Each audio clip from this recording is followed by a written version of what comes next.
नात करते दुनिया सारी, यात्रा आपली सगळ्यात भारी. यात्रा आपली आता थोड्याच दिवसात येणार आहे त्यामुळे यात्रेचं नियोजन कुठंपर्यंत आले बघायसाठी मी आज निघालो यात्रेत.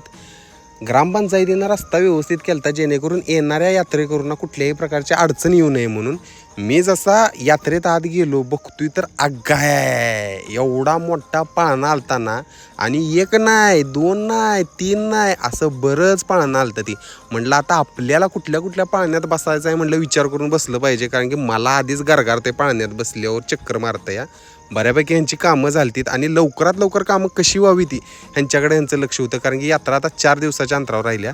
गुल्या आलता तिथं पाळण्यात बसाय, त्याला एका जीप गाडीत बसलो. गुल्या झाला एकदम खुश.